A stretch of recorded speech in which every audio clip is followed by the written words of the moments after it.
Bienvenue à tous à ce webinaire autour des méthodologies liées au projet d'automatisation de nos processus. Je vous remercie d'être là avec moi aujourd'hui. Je vais peut-être commencer par me présenter rapidement et ensuite je vous propose qu'on démarre.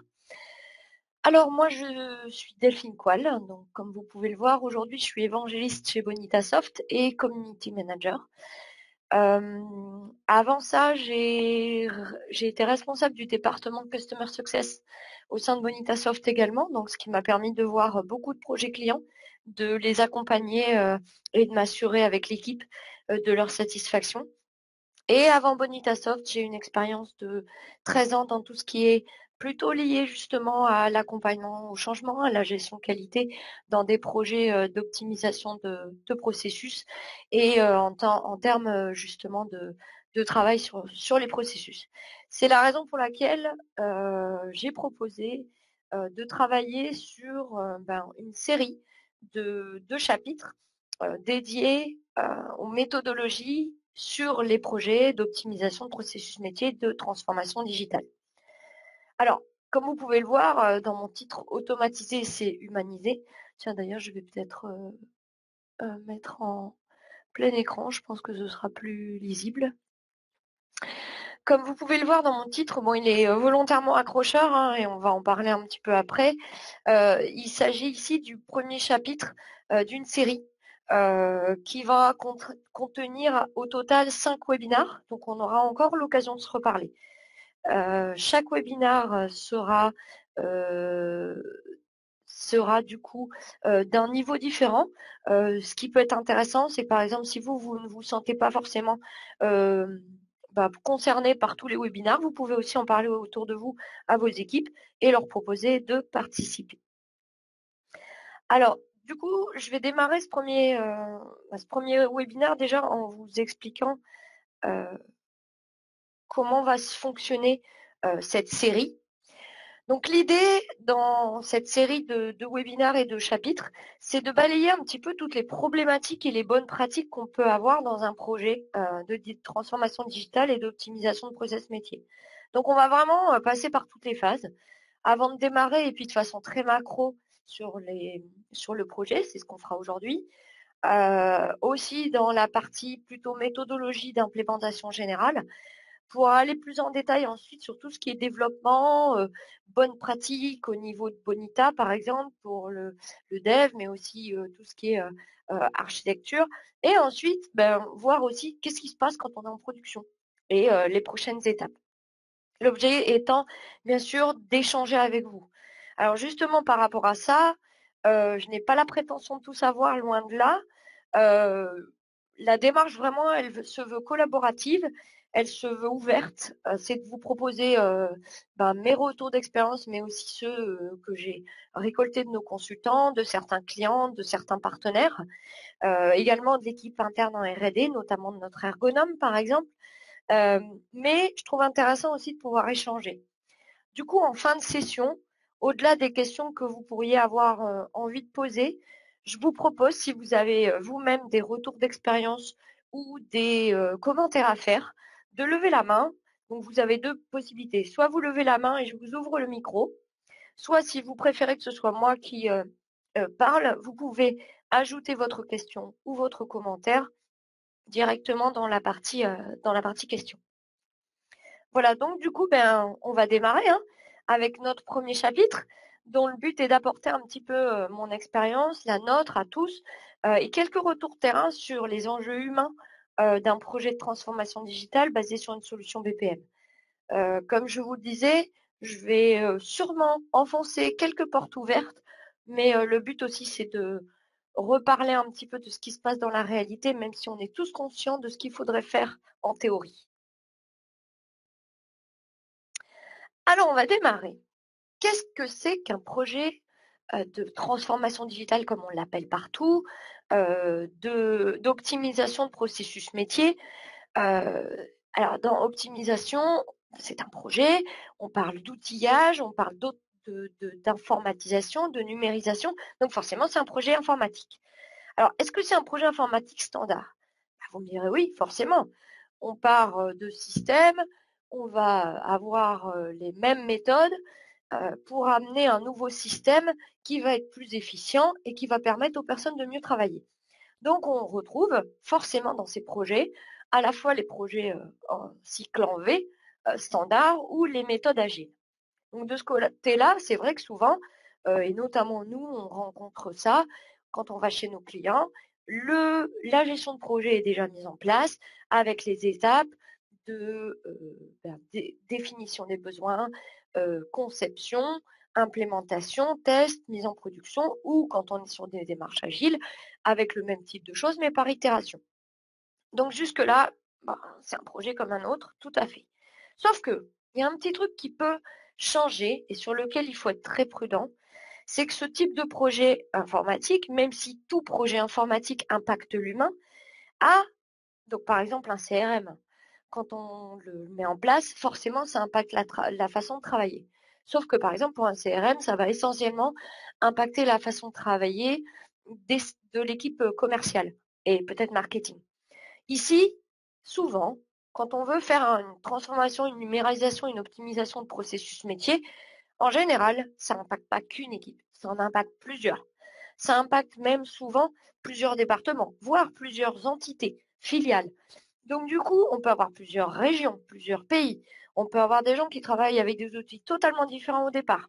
Donc il y a un réel impact fort et c'est très important à prendre en compte parce qu'on touche à des processus constitutifs à la fois de la performance, mais aussi de l'organisation de l'entreprise et enfin du métier des gens. Donc ça, je pense que tout le monde en a conscience. On va voir après comment ça peut se dérouler dans la réalité. Alors justement, on parle de transformation. Ok, on est sur une transformation, mais aujourd'hui, on parle aussi beaucoup d'automatisation. On entend tous aujourd'hui parler d'intelligence artificielle, de RPA, Robotic Process Automation. Est-ce que du coup, en fait, on est sur ce type de projet? Oui et non. Alors, moi, je vais vous donner un petit peu la vision de Bonita, la mienne aussi, sur ce sujet. Aujourd'hui, qu'est-ce qu'on implique quand on parle d'automatisation et notamment quand on met en place du RPA? En fait, il y a une différence avec le BPM, c'est que le RPA va vraiment permettre d'automatiser et de robotiser, donc d'automatiser totalement des phases de processus, des tâches simples et qui n'ont pas de valeur ajoutée humaine et qui du coup vont pouvoir être prises de façon récurrente et sur lesquelles il n'y a pas d'évolution. Donc sur lesquelles on a de la certitude.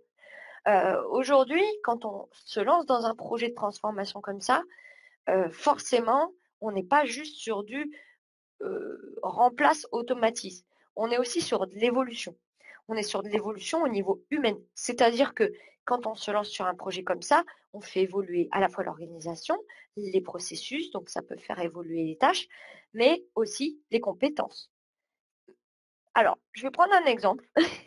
Je ne sais pas si vous le trouverez pertinent ou pas, mais par exemple, quand on a mis les robots dans les cuisines, les robots ménagers, bon, on pouvait se dire, les robots aujourd'hui dans les cuisines, ils auraient pu remplacer les cuisiniers. Non. En fait, ils ont facilité la vie du cuisinier, mais elle l'a pas substitué parce que ça n'a pas enlevé la compétence humaine et toute sa valeur qui va justement dans l'évolution, l'adaptabilité, etc. Donc c'est un peu pareil pour le RPA. Et l'avantage du RPA, c'est que ça va être complémentaire avec le BPM. Pourquoi? Parce qu'à l'inverse, le BPM, lui, il va travailler sur le processus pour essayer de garder la valeur ajoutée humaine, automatiser ce qui peut l'être, mais surtout quand même garder la constitution des workflows avec la partie humaine. Alors, un petit exemple rapide, j'ai travaillé en tant que Customer Success avec un client qui gérait un centre d'appel en Israël.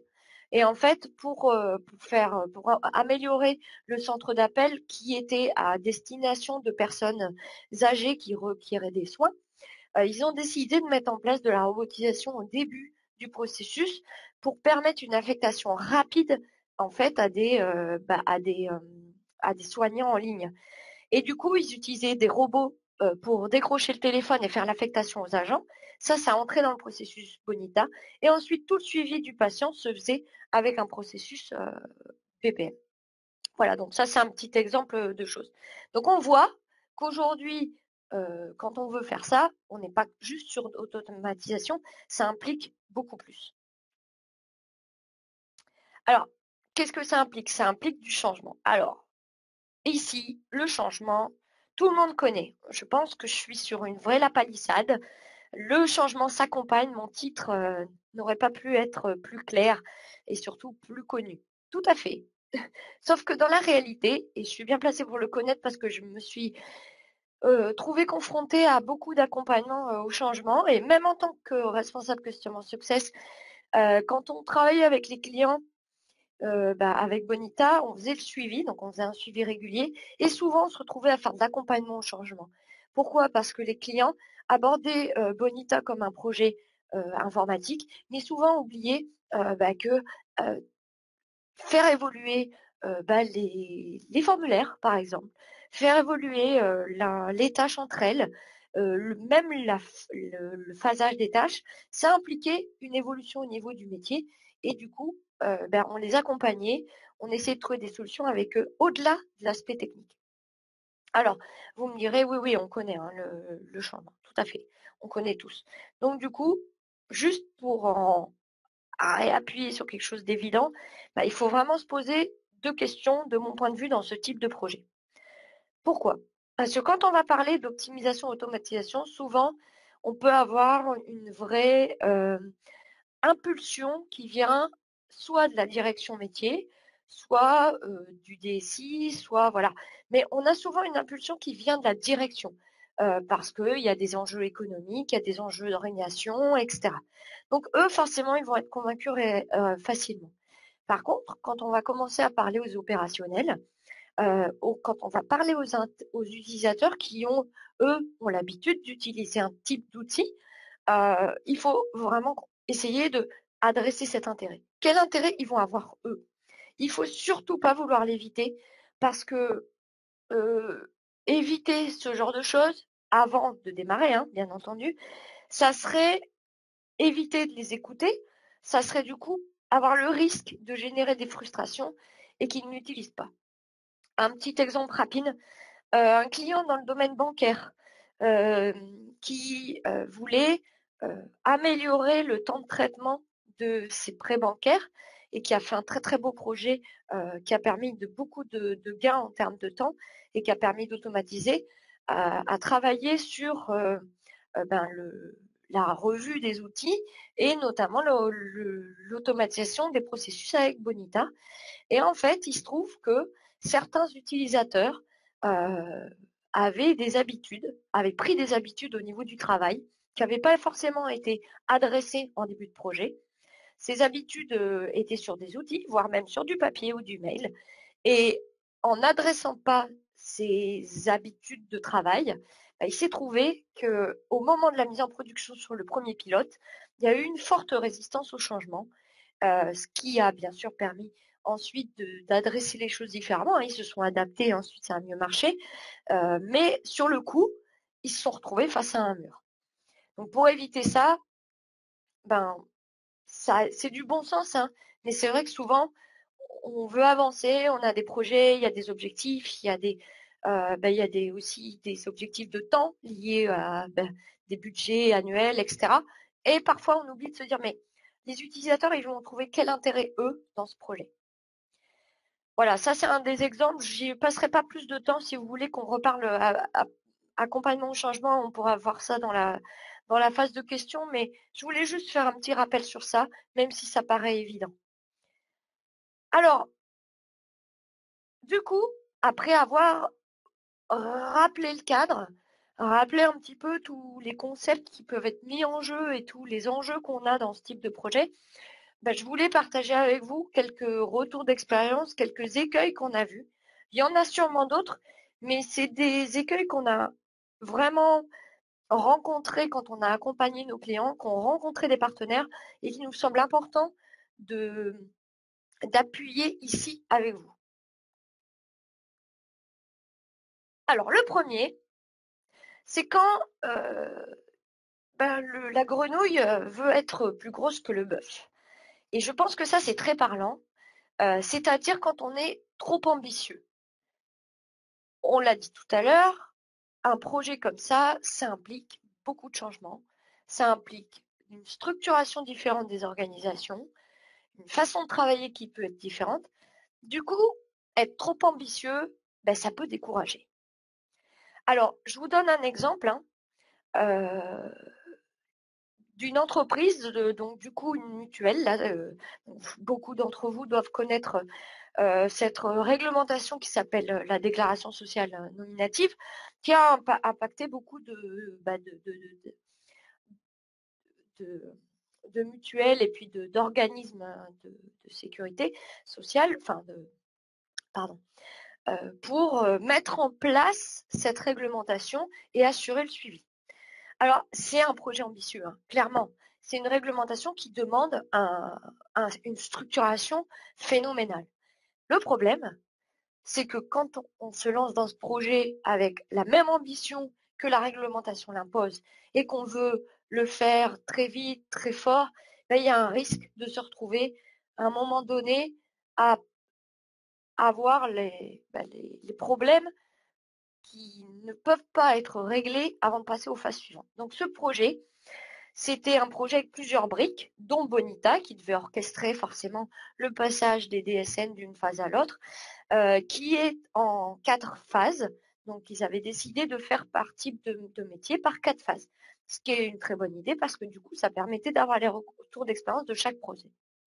Sauf que les 4 phases ne se sont pas faites les unes après les autres, elles se sont faites en presque parallèle, avec des prévisions de montée en charge très fortes liées à la réglementation aussi. Donc, du coup, ça a été un projet vraiment ambitieux où il fallait aller vite, où il y avait beaucoup de briques et où les équipes restaient quand même limitées avec un besoin de monter en compétence sur le projet et de monter en compétence aussi sur les outils, ce qui n'est pas négligeable parce que même si ce sont des outils ouverts, agiles, ils en restent pas moins techniques. Du coup, cette mutuelle s'est retrouvée pendant un an, une bonne année avec des gros retards et des problèmes de performance liés à forcément des sous-estimations en termes de montée en charge de la plateforme, des points sur les processus qu'il fallait réajuster avec les utilisateurs finaux, etc. Voilà, donc ça c'est un exemple. Est-ce qu'il n'aurait pas fallu faire les 4 phases à la suite? Est-ce que c'était possible ou pas? Est-ce qu'il n'aurait pas fallu faire des sous-projets? Je n'ai pas la réponse aujourd'hui, mais je voulais vous donner un peu cet exemple de projet ambitieux. Un deuxième écueil, un deuxième travers qu'on peut avoir, c'est de se lancer dans une automatisation, c'est-à-dire de se lancer dans ce type de projet, sans avoir initialement analysé l'efficience du processus initial et qui peut permettre de passer à côté de ce qui est vraiment à améliorer et de ce qui peut amener du coup de la valeur ajoutée. Vous allez m'entendre souvent parler de valeur ajoutée dans la journée. Alors, j'ai ici un petit exemple en fait d'un client qui souhaitait dématérialiser tout le SI budgétaire et comptable. Donc, on était sur, pareil, un aspect réglementaire qui demandait du coup une dématérialisation progressive de tous les processus administratifs. Ils ont commencé par le système d'information budgétaire et comptable. Sauf que ils n'ont pas commencé par une analyse de comment était fait le processus, qu'est-ce qui pouvait changer, qu'est-ce qui pouvait s'améliorer au niveau du travail, ils ont pris l'aspect réglementaire et ils se sont dit ok, donc jusque-là on travaillait sur papier, maintenant on va automatiser les tâches papier. Ils se sont retrouvés avec un processus en fait automatisé qui était à l'identique du processus manuel et qui n'était pas adapté en fait en termes de travail par rapport à ce que faisaient les utilisateurs métiers. Du coup, en fait, il était long, fastidieux. Il leur a fallu du coup plusieurs itérations pour pouvoir l'améliorer et arriver à quelque chose de plus efficace. et voir les gains. Donc ça, c'est un autre petit point. Notez-le, bien penser à, OK, aujourd'hui, mon process, est-ce qu'il est vraiment efficace? Est-ce qu'il fonctionne tel qu'il est? Ou est-ce qu'on ne pourrait pas y gagner un petit peu? D'ailleurs, en parlant de ça, je fais une petite parenthèse, mais lors du dernier webinar que je vais faire, qui est sur après la mise en production, qu'est-ce qu'on fait? Je vous parlerai un petit peu de tout ce qui est amélioration continue et donc d'itération pour améliorer les gains. Et notamment de l'intérêt ici d'intégrer tout ce qui peut être lié à l'intelligence artificielle et au process mining, même si, voilà, pour nous, Bonita, l'intelligence artificielle, c'est pas quelque chose qui remplace, et c'est plutôt quelque chose qui augmente les capacités humaines en fournissant des capacités très fortes de calcul. Mais ces outils-là qu'on a aujourd'hui permettent d'anticiper, d'analyser et du coup d'optimiser en continu. Et ça, on le verra dans le dernier chapitre. Alors, un autre écueil, là j'ai volontairement pris un petit contre-pied et puis pour faire un petit peu d'humour, c'est quand on n'est pas sûr de qui est le pilote dans l'avion. Parfois même, est-ce qu'il y a vraiment un pilote dans l'avion? Alors, quand je dis quand la DSI pilote le projet sans l'adhésion métier, attention qu'on soit très clair. J'ai rencontré et vraiment j'admire les DSI car ils ont souvent de très bonnes initiatives. Ils impulsent beaucoup de projets qui sont vraiment bénéfiques pour toutes les équipes métiers. Après, par contre, ils ont souvent des limitations de ressources et c'est normal et ils peuvent pas tout faire. Ce sont des humains, comme tout le monde. Donc du coup, ici, mon propos, c'était plutôt de dire un projet peut être impulsé par la DSI, et c'est très très bien, mais il faut surtout impliquer le métier. Et il faut absolument qu'au niveau pilotage projet, on ait une implication métier, pas uniquement côté SI. Pourquoi? Parce que sinon, on risque de se retrouver avec un engagement qui va être uniquement côté technique, et donc du coup, on risque de voir en fait, d'une part, quand il y aura besoin de décision, quand il y aura besoin d'arbitrage, quand il y aura besoin de mettre en place des ressources supplémentaires, peu d'appui, et en plus, si la direction métier concernée n'appuie pas auprès de ses utilisateurs le changement, et bien forcément, on risque d'avoir moins d'adhésion et du coup des risques d'échec. Alors là, je vais vous prendre un exemple d'un projet. Du coup, c'est un client qui devait numériser tout ce qui était autorisation de dépenses pour les engagements de dépenses, avec une intégration entre Bonita et Alfresco pour les documents et puis conserver les preuves de dépenses. Donc la DSI était assez petite. Je ne sais plus combien de personnes, mais je crois que c'était 4 personnes. Et est très très volontaire. Et ils se sont vite rendus compte que c'était intéressant et qu'il y avait de quoi optimiser ce processus d'autorisation d'engagement de dépenses. Donc ils ont commencé à travailler, à préparer du coup la maquette, dessiner le processus, mettre en place les formulaires, faire des tests. Et ils se sont vite rendus compte que c'était très difficile au niveau de l'implémentation parce que notamment il y avait un manque d'implication des utilisateurs métiers qui, du coup, au lieu de s'impliquer pendant le projet, ont fait des retours et des critiques une fois que le produit était en production. Du coup, il y a eu énormément de temps passé à faire plein de corrections, à régler des problèmes et ils ont utilisé beaucoup plus de ressources que prévu et notamment ils se sont retrouvés avec des temps de développement multipliés par 3. Voilà, donc ça c'est un exemple. Donc très important d'avoir vraiment une adhésion métier et si possible un engagement commun.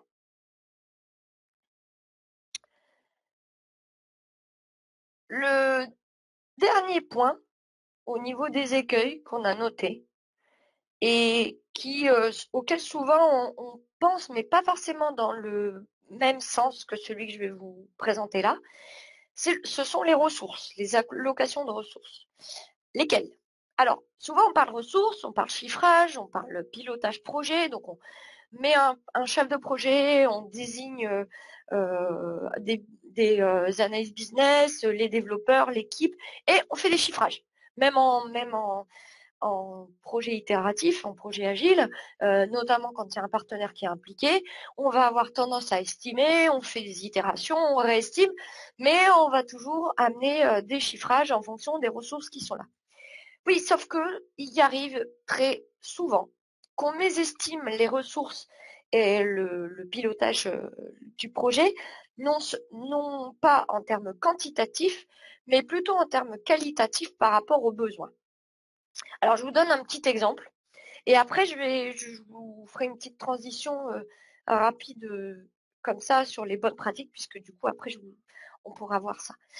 Donc, un petit exemple d'une entreprise dans la distribution chimique en Europe qui devait optimiser son processus de sélection de fournisseurs et qui, pour ça, coupe les bonitas avec Talend MDM pour pouvoir optimiser, harmoniser au travers de beaucoup de régions du monde euh, tout ce qui est qualité des données, donc management des données, fournisseurs. Donc du coup, forcément, c'est un projet très stratégique qui implique plusieurs équipes de plusieurs pays. Alors, ils avaient choisi de faire ce projet en méthode en V. Alors en fait, il se trouve que le projet a été piloté par des personnes qui étaient, euh, comment dire, donc de la, pardon, excusez-moi, donc un chef de projet côté métier, côté fournisseur, et un chef de projet côté DSI. Donc ça, c'est très bien parce que du coup, ils travaillaient ensemble. Par contre, au niveau des équipes, on était sur une équipe très très légère euh, et le client s'appuyait quasiment exclusivement sur les deux éditeurs qui étaient Talend et Bonita pour la réalisation, sans intégrateur. Au niveau du client, il y avait très peu de ressources techniques. Je crois qu'il y avait un développeur qui était un petit peu full stack, quoi. Du coup, pas uniquement Java ou front-end, voilà, un peu tout, et pas spécialiste Java notamment, et pas d'intégrateur. En fait, il se trouve que les ressources techniques nécessaires ont été vraiment mal évaluées, tant pour la partie Bonita que pour la partie Talend MDM. Notamment, par exemple, sur la partie Talend, seulement des business analysts avaient été alloués, côté client notamment, et personne pour faire le pendant et travailler ensemble, plutôt côté plus technique et notamment côté base de données, par exemple. Du coup, le projet a pris presque 6 mois de retard sur la première phase. Donc voilà, ça c'est un exemple pour illustrer la mésestimation des ressources. Pareil, si vous prenez un chef de projet, essayez de choisir quelqu'un qui a une sensibilité sur tout ce qui est approche agile, notamment, et ça on va le voir pourquoi après, et aussi qui est sensible à l'aspect valeur humaine. Voilà. J'espère que ce dont je parle à certains et puis que ça va vous faire réagir. J'imagine que vous ne devez pas être, mais enfin voilà, je pense que ça doit vous parler à la plupart. Alors du coup, maintenant qu'on a vu un petit peu tous ces écueils, je vais vous parler un petit peu de bonnes pratiques qui, de mon point de vue, aujourd'hui notamment, sont tant méthodologiques que de bon sens. Dans les prochains chapitres, on va rentrer plus sur des aspects bonnes pratiques qui seront appuyés par l'outil Bonita, donc dans lequel il y aura plus d'aspects voilà, méthodo, bonnes pratiques techniques, etc. Mais aujourd'hui, je crois qu'il y a aussi beaucoup de bon sens, mais qui est nécessaire pour garantir le succès du projet aussi, et par lequel il faut démarrer, parce que sinon, vous avez vraiment un risque que votre projet parte dans de mauvaises conditions. Alors, la première chose, ça semble évident, mais vraiment j'insiste dessus, c'est valider entre équipe IT, enfin équipe technique, pardon, équipe SI et équipe métier partager et valider, c'est-à-dire le construire ensemble, et la valeur attendue, c'est-à-dire qu'est-ce qu'on veut gagner. Vous avez vu tout à l'heure, on en a discuté, analyser le processus, vérifier comment il est, chaque étape, est-ce qu'il est déjà efficace ou pas, et faire ça avant de démarrer. Vous allez me dire, bah oui, mais souvent on le fait au début. Oui, oui, mais parfois on le fait, mais le métier n'est pas toujours prêt psychologiquement à ce changement. Et il faut aussi que le métier, notamment, ne s'attende pas à avoir tout de suite. Ça peut être également un vrai problème et il faut que ce soit clarifié. Le plus vous clarifiez au niveau du métier les attentes et les choses qu'ils peuvent obtenir et dans quel délai, le mieux ce sera, parce que du coup, si on va plus loin dans une itération, on gagnera vraiment au niveau confiance. Alors, un autre point qu'on a vu et que nos consultants ont remarqué et qui m'ont remonté, c'est de savoir simplifier le besoin. Le simplifier au maximum. Si vous n'êtes pas capable d'avoir un besoin qui est clairement exprimé en une phrase et avec des mots simples, c'est que vous ne saurez pas clarifier votre périmètre qui pourrait être le plus rapidement mis en place. Et du coup, vous risquez de vous trouver à passer 80% de votre temps sur 10% qui sont en fait un détail dans le projet. Donc, passer du temps sur cette phase, elle est vraiment primordiale. Choisir le bon processus pour démarrer. Et oui, ça aussi, c'est très important.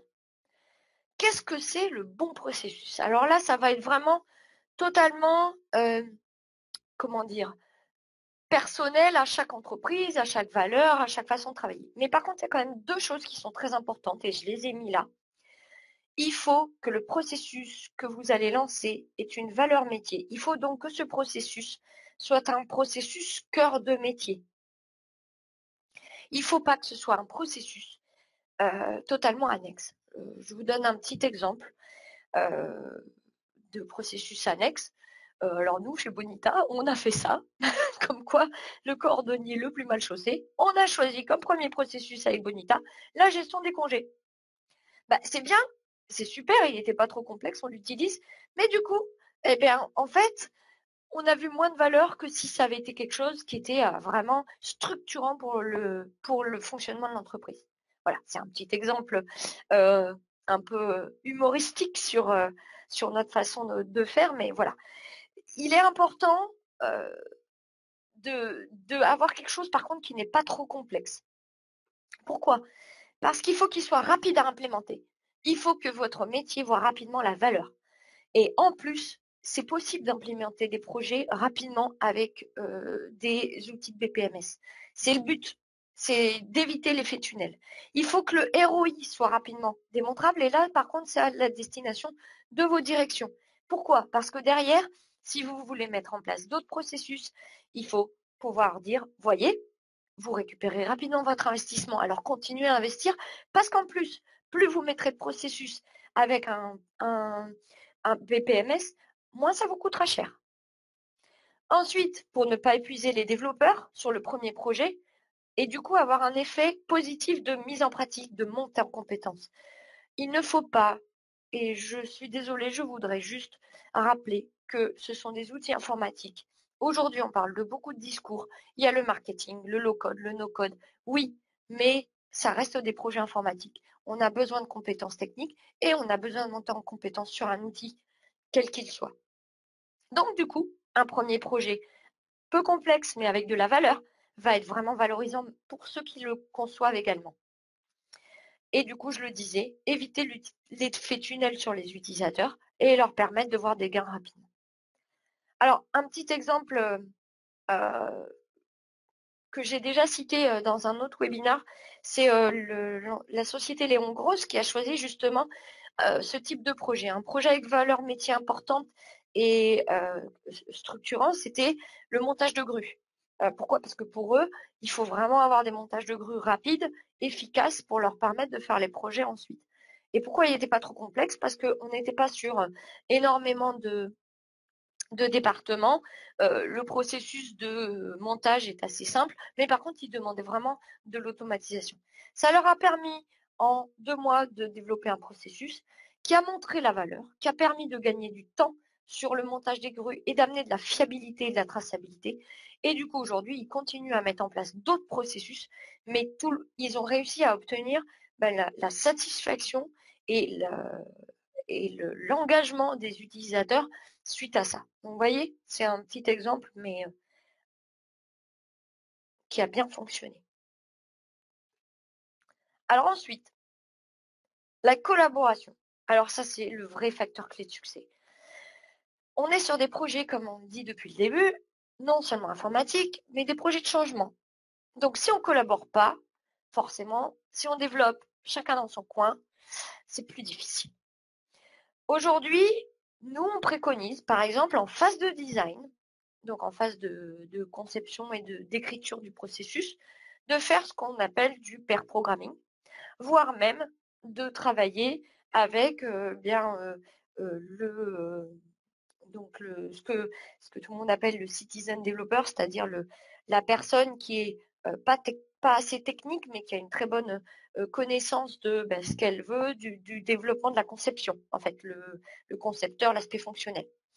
Alors, pour une vraie collaboration, et c'est ce qu'on a fait à Bonita et je vais vous le montrer juste après, il faut identifier les bons interlocuteurs sur le projet. Et nous, on vous conseille, parce qu'elle fonctionne bien et parce qu'elle est intéressante et elle est reproductible, de vous baser sur une approche persona. Alors, je ne sais pas si tout le monde est familier de ce type d'approche. C'est une approche qu'on a en ergonomie. Donc, nous, à Bonita, on a une ergonome, donc on a eu la chance de pouvoir avoir cette approche il y a quelques années. Cette approche définit en fait des profils, des typologies de profils qui vont participer sur le projet ou qui sont amenés à être les utilisateurs pour définir en fait un petit peu quelles seraient leurs habitudes et pouvoir du coup, quand on conçoit et qu'on développe, orienter par rapport aux besoins de ces profils, de ces personnes. Par exemple, nous on a identifié un type de profil qui s'appelle Cindy, je vais vous le montrer. Hop, je voudrais vous la montrer en grand. Voilà. Cindy, donc bienvenue Cindy. Qu'est-ce que c'est Cindy? On l'a appelée Cindy Lauper pour Citizen Developer. Donc on lui a donné un petit nom pour la personnaliser. C'est un type de profil de personne qui, a priori, a une expérience dans l'informatique, qui n'est pas forcément ingénieur, mais qui a appris à apprendre la technique, qui en est déjà à pas mal d'expérience, qui aurait pu devenir développeur. Donc nous, on appelle nos développeurs Dave pour développeur et Fred pour front-end développeur. Mais qui n'est pas un end user, donc un utilisateur final qu'on a appelé Andy, mais qui peut être un utilisateur interne. C'est-à-dire que cette personne, elle va avoir tendance à prendre des initiatives, à faire des tests, à, par exemple, à télécharger Bonita sur la communauté pour le tester, pour voir. Donc, elle sait gérer, elle peut très bien avoir déjà été chef de projet, et puis elle va aider dans l'automatisation. Par contre, ce type de profil, si on ne l'a pas identifié et qu'on ne l'adresse pas, c'est-à-dire qu'on ne travaille pas avec, le risque, c'est qu'il fasse du shadow IT, c'est-à-dire qu'il vous sape un petit peu le projet en travaillant dans son coin, en développant une application dans son coin, qui du coup serait différente de la vôtre, qui ne peut pas s'intégrer, etc. Donc, c'est important de définir les personas et de les identifier pour pouvoir travailler avec eux. Donc, un autre exemple, si vous voulez, hop, voilà, ça c'est un exemple de ce qu'on a fait sur nos développeurs principaux. C'est pour identifier un petit peu ses compétences, qu'est-ce qu'il fait, quel type de choses il aime, dans quel domaine et comment il est, qu'est-ce qu'il utilise comme type d'utilisation. Voilà. Donc, ça permet vraiment de savoir comment collaborer et travailler ensemble.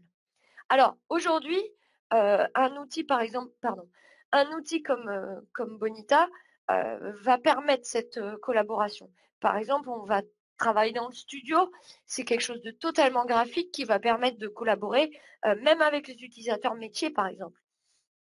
Donc voilà. Alors, collaborer en interne de l'équipe, c'est bien, mais il faut aussi impliquer les utilisateurs métiers dans chaque étape. Et donc ça, il faut le faire de façon régulière et itérative. Et ça va me permettre de passer aux 2 derniers transparents et aux 2 dernières bonnes pratiques qui sont de définir une approche basée sur la valeur et ensuite d'itérer. Donc l'approche basée sur la valeur, qu'est-ce que c'est? En gros, quand on fait quelque chose, on veut avoir une valeur ajoutée. Sauf que parfois, on ne sait pas exactement quelle est la valeur ajoutée attendue et comment elle va se mesurer. Donc aujourd'hui, j'ai un exemple d'une banque en Suisse qui a mis en place le processus qu'on appelle le processus de recrutement, alors ils appellent ça onboarding en Suisse. C'est tout le dossier qui est obligatoire au niveau des banques privées quand ils acceptent un nouveau client bancaire pour éviter les fuites fiscales, etc. Donc ce processus, il a été automatisé, il était obligatoire. Cette banque, en fait, a essayé de définir dès le départ la valeur attendue. Il y a les aspects réglementaires, mais il y avait aussi d'autres choses qui pouvaient être intéressantes, qui étaient améliorer la satisfaction, être plus rapide sur l'onboarding, pouvoir onboarder plus de clients en même temps, donner une meilleure traçabilité. Voilà, ça c'était des critères de valeur attendue qu'ils ont mesurés, c'est-à-dire ils se sont dit bon voilà, première phase du projet, au bout d'un an, on veut attendre tel pourcentage, tel degré. Ils les ont écrits ensemble avant le projet. Ils ont mesuré ça après tout le temps, c'est-à-dire à partir de la mise en production et avec des revues régulières. Et par exemple, en tant que Customer Success, moi j'envoyais ça avec eux aussi. Et j'essayais de discuter et voir, alors vous avez fait des améliorations sur votre processus, est-ce que ça a eu un impact positif sur vos métriques? Voilà. Donc c'est le type de démarche qu'on vous propose de mettre en place parce que elle permet vraiment de mesurer, de voir la valeur et du coup de l'exprimer aussi à vos investisseurs, à votre direction. Alors le deuxième point qui est très important et qui va du coup être traité dans un prochain chapitre, je l'ai intitulé Pensez agile, soyez agile et itérez. Eh bien en fait c'est juste pour reprendre un petit peu tout ce qu'on a dit jusque-là. On est dans une amélioration continue. On est dans quelque chose qui va être structurant, qui va faire évoluer l'organisation. Donc ça sert à rien de vouloir tout faire en même temps et ça sert à rien de se dire on va réussir à avoir quelque chose de figé. Non. Il y a de l'inconnu dans ce type de processus. Il y a de l'inconnu, il y a des choses qui sont connues, structurées, mais il y a des choses qui ne le seront jamais et il faut pouvoir s'adapter à ça. Donc c'est ce que je dis, c'est avancer pas à pas ensemble pour s'adapter au métier. Un exemple d'une autre banque, un de mes clients en France, qui avait vraiment cette démarche itérative toujours. Ils avaient vraiment cette démarche de faire, démontrer, adapter. Chaque processus, chaque amélioration, chaque changement sur les formulaires qu'ils faisaient, donc d'abord ils demandaient le besoin au métier, ils faisaient une première démonstration en test, une maquette, ils adaptaient si besoin. Quand c'était mis en production, ils écoutaient ce que disaient les utilisateurs et éventuellement ils faisaient une réadaptation. Et ça, ils le font en cycle continu. Alors, d'autres choses qui permettent d'être dans ces cycles continus, ces itérations, c'est bien sûr tout ce qui est lié à l'intégration continue, le déploiement continu, qui permet en fait du coup d'avoir une évolution permanente au niveau de l'application, tout en donnant des facilités d'adaptation, ce qui permet du coup de faciliter la collaboration et l'écoute du métier. Alors ça, bien sûr, dans le prochain chapitre, c'est ce qu'on va voir justement. Donc je ne rentrerai pas plus dans les détails.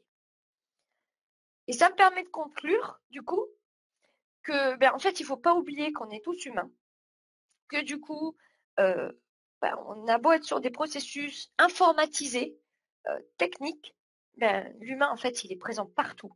Et c'est ce qu'a dit récemment un de nos clients dans une interview.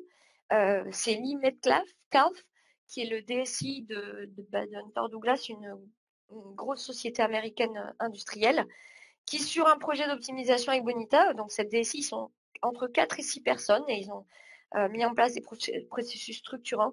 Il disait que l'approche doit toujours être orientée vers les personnes et il a conclu, et j'aime beaucoup sa phrase en disant "This is a people business". Ça, c'est vraiment un métier de l'humain. Et je trouve que c'est vraiment bien résumé tout ce qui se passe dans ce domaine. Je vous remercie de votre attention.